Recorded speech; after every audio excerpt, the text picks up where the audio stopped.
যে বন্ধুরা আমরা এখন কিন্তু দাঁড়িয়ে রয়েছি সেই আরএফআইডি কার্ড যেখান থেকে আপনারা সংগ্রহ করবেন বা যেখান থেকে আপনারা রেজিস্ট্রেশন করবেন। এই রেজিস্ট্রেশন কাউন্টারের সামনে, এই কাউন্টার থেকে আপনারা রেজিস্ট্রেশন করে এখান থেকে কিন্তু গেট পাস নিয়ে তবেই আপনারা বৈষ্ণোদেবী মন্দিরের ভিতরে প্রবেশ করতে পারবেন। এখান থেকে যদি আপনারা কার্ড না নেন তাহলে কিন্তু আপনারা প্রবেশ করতে পারবেন না। দেখুন পর সবাই মিলে এখানে কিন্তু যাচ্ছেন। তো আপনারা যতজন যাবেন প্রত্যেককেই কিন্তু এই কার্ড করাতে হবে, তাই প্রত্যেকেই আসবেন, এখান থেকে কার্ড করাবেন এবং এই কার্ড করিয়ে কিন্তু আপনারা যাবেন। দেখুন আমার হাতে একটা কার্ড রয়েছে, এই যে এখান থেকে দেখতে পাবেন এই রকম ধরনের আপনাদের ব্যাচ বা কার্ড আপনাকে দিয়ে দেবে, যেখানে নাম্বার লেখা রয়েছে, হেল্পলাইন ফোন নাম্বার লেখা থাকবে, শ্রীমাতা বৈষ্ণো দেবী, এই যে এখানে সমস্ত রয়েছে। এই ধরনের কিন্তু কার্ড আপনাদেরকে দেয়া হবে। এই কার্ড নিয়ে তবে কিন্তু আপনারা ধীরে ধীরে এই সেন্টারের পাশ থেকেই রয়েছে বাঁদিকে যে রাস্তাটা চলে যাচ্ছে পূর্ব দিকের দিকে সোজা, সেই রাস্তা ধরেই এই সেই সামনের পাহাড়টা রয়েছে, এই পাহাড়েই রয়েছে মা বৈষ্ণোদেবীর মন্দির। তো চলুন আমরা ধীরে ধীরে এগিয়ে যাই বৈষ্ণোদেবী মন্দিরের দিকে এবং সেখানে গিয়ে আমরা কি দেখব বা কি ব্যবস্থা রয়েছে তার সমস্ত বিষয় আপনাদেরকে আমরা জানাবো। চলুন আমরা ধীরে ধীরে এগিয়ে যাই বৈষ্ণোমাতা মাতার মন্দিরের দিকে। তো রেজিস্ট্রেশন সেন্টারেই পাবেন, কাছেই রয়েছে নিহারিকা কমপ্লেক্স। এই নিহারিকা কমপ্লেক্সে কিন্তু এটা জম্মু অ্যান্ড কাশ্মীরের বৈষ্ণোদেবী মাতার ট্রাস্ট এই সংস্থার দ্বারা পরিচালিত হয়। তো আপনারা এসে কিন্তু এখানেও হোটেল নিতে পারেন। এই বাস স্ট্যান্ডের কাছেই এখানে দেখুন বিভিন্ন গাড়ি স্ট্যান্ড রয়েছে। পরবর্তী সময়ে এই সমস্ত গাড়ি এখান থেকে বিভিন্ন জায়গায় আপনারা সাইট সিনের জন্যও যেতে পারেন।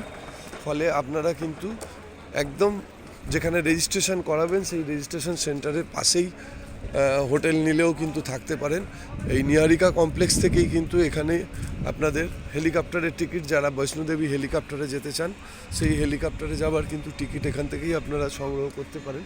এছাড়া ওই পাশে দেখুন বিভিন্ন ধরনের হোটেল রয়েছে, আপনারা কিন্তু এই হোটেলগুলিতেও কিন্তু অনায়াসেই থাকতে পারেন, কোনো রকম অসুবিধা নেই। এখানে আপনারা সব রকমের হোটেল পাবেন, সব দামের হোটেল পাবেন।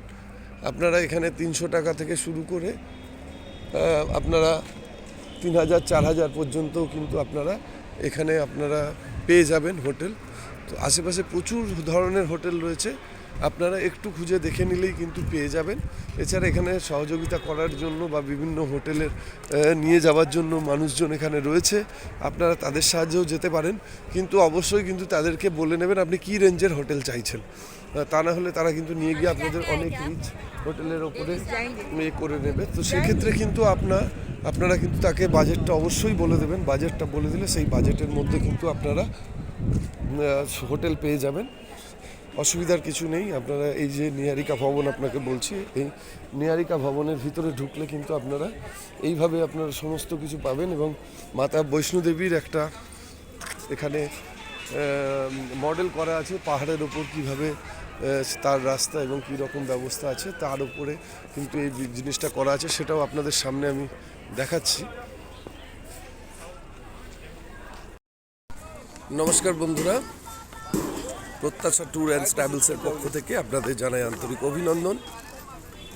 আমরা আজকে আপনাদের দেখাবো মাতা বৈষ্ণোদেবীর মন্দিরের যাত্রা। আমরা সেই যাত্রাপথের শুরুর দিকে চলে এসেছি। এটাই হচ্ছে মেন গেট। এই মেন গেট থেকে আমরা কিন্তু ধীরে ধীরে প্রবেশ করব। এখান থেকে শুরু হচ্ছে কিন্তু মাতা বৈষ্ণোদেবীর যাত্রা। তো এই হচ্ছে সেই মূল ফটক, এখান থেকে যাত্রাটা শুরু হয়। আপনারা এখান থেকে যারা হেঁটে যেতে চান যেতে পারবেন, এছাড়া আপনারা যদি ঘোড়ায় কেউ যেতে চান যেতে পারেন।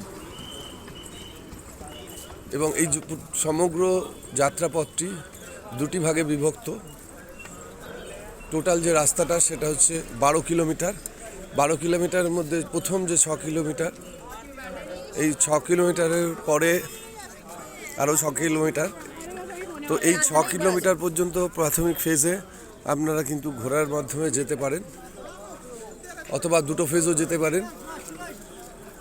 আর দ্বিতীয় ফেজ যেটা রয়েছে, দ্বিতীয় ফেজ থেকে আপনাদের কিন্তু ব্যাটারির গাড়ি রয়েছে। আপনারা চাইলে সেই ব্যাটারির গাড়ি করে কিন্তু 6 কিলোমিটার হেঁটে যাওয়ার পথ পরেও আপনারা বাকি 6 কিলোমিটারটা কিন্তু আপনারা এইভাবে যেতে পারেন। তো এটা হচ্ছে তার এন্ট্রি পথ। আমরা ধীরে ধীরে প্রবেশ করছি সেই এন্ট্রি পথের মধ্যে দিয়ে, এবং সিকিউরিটি রয়েছে কিন্তু এখানে সব সময়ের জন্য। এখানে তো এটা হচ্ছে যাত্রাপথ।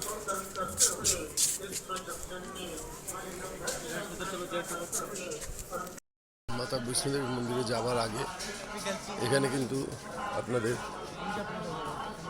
শারীরিক পরীক্ষা নিরীক্ষা হবে এবং ফিজিক্যাল চেক আপের পর সমস্ত সার্চিং করা হবে। সার্চিংয়ের পরে কিন্তু এইভাবে ধীরে ধীরে আপনাদের প্রবেশ করানো হবে। তো এটাই হচ্ছে মূল ফটক। আমরা এখান থেকে শুরু করলাম আমাদের আজকের বৈষ্ণোদেবী যাত্রা।